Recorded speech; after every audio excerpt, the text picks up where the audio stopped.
পাড়া বাইরা কারা কারা হলুদ জল ট্রেনটা করছেন? আল্লাহ রক্ষা করছে আপারা বাইরা, আমি না করি নাই কে জানি, আমার এত সময় নাই গা।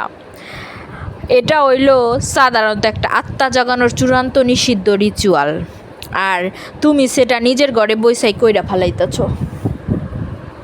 তুমি ভাবছো এটা একটা মজাদার ট্রেন্ড, তুমি ভেবেছো হলুদ জল কাচের গ্লাসে দিলে সুন্দর একটা রিল হইব। তাহলে শোনো, তুমি যা করছো তা হচ্ছে এটা এক ভয়ানক তান্ত্রিক সংকেত পাঠানো।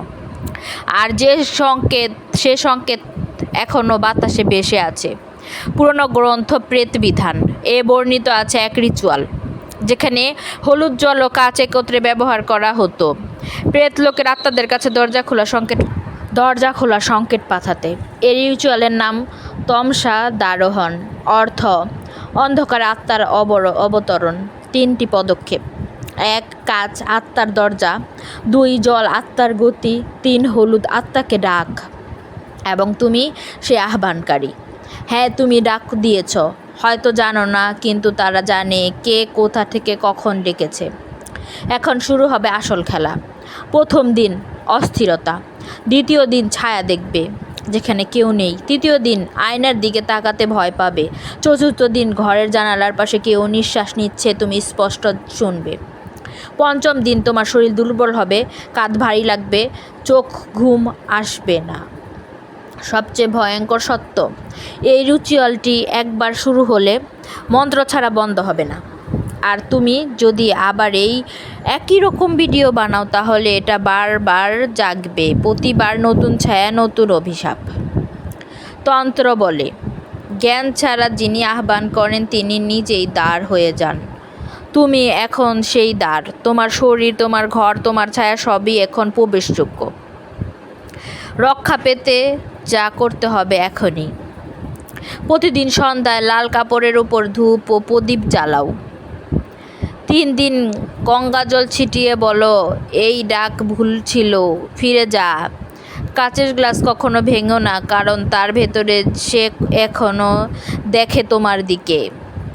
কেউ যদি এখনও ভাবে আরে ভাই মজা করছিলাম, তখন শুধু মনে রাখো প্রেতাত্মা মজা বোঝে না, তারা শুধু বোঝে কারা ডাকলো আর কখন নিতে হবে তাদের প্রাপ্য। তোমার ঘুম যদি হালকা হয়ে যায় বুঝে নিও এখন তুমি একা নেই।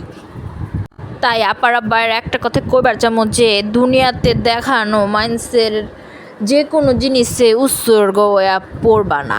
সময় আছে তোমার কাছে কোরআন শরীফ পড়ার, সময় আছে তোমার কাছে ভিডিও বানাও, সময় আছে তোমার কাছে একটু বিনোদন করো, এই সময় আছে তোমার কাছে একটু মোবাইল টিপো, ভিডিও দেখো, কিন্তু মানুষের দেখা দেখি এটা ওটা করো না। আল্লাহর রহম করছে, আমি তো এই বিষয়টা জানতাম না, কালকে রাইতে দেখলাম।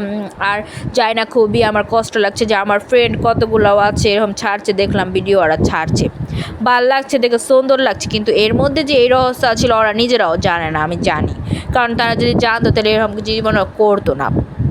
আসলে এরকম জিনিসটা যে কিভাবে ছড়ায় যায়, খারাপ জিনিস ছড়ায় বেশি, এটা হলো সত্য কথা।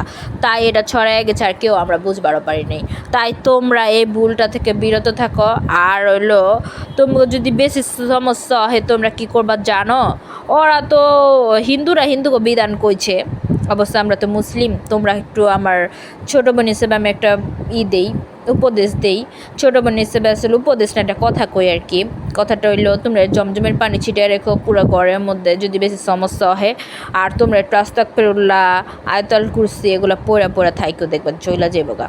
যদি কোনো সমস্যা হয়, জানি না সমস্যা হয় কিনা, সত্য কিনা মিথ্যা, কিন্তু যেটা শুনলাম সেটাই তোমাকে জানাইলাম। তোমরা একটু এই জমজমের পানি ছিটিয়ে রেখো জানালা বানালার কোনায়, পুরো ঘরের কোনায়, সারা ঘরের দরজা মরজা সব জায়গায় তোমরা পানি ছিটিয়ে রেখো। আর তোমরা একটু সতর্ক থাইকো।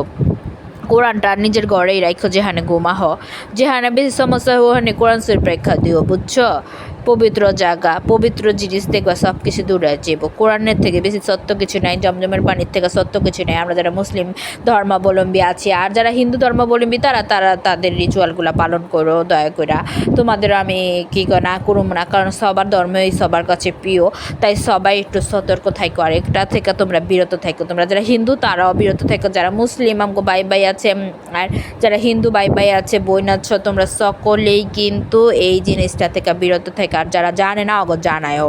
তাই সকলে আমার ভিডিওটা লাইক করো, আমার চ্যানেলটা ফলো করো, আর আমার চ্যানেলটা সাবস্ক্রাইব করো, আর আমার পেজটা ফলো করো। আব্বার আব্বারা ছোটো বোন হিসেবে তোমরা যদি আগার না হতে আমার পাশে কে থাকবো কও, তোমরা যদি না হতে আমার কে আছে কও, তোমরা ছাড়া আমার এই দুনিয়াতে কেউই নাই। আছে মা বাপ ভাই বোন, কিন্তু যদি সমর্থন করণে রহে কিন্তু তোমাকেই লাগবে আব্বার আব্বাইরা, বুঝছো আব্বার আব্বাইরা, ভালো থেকো।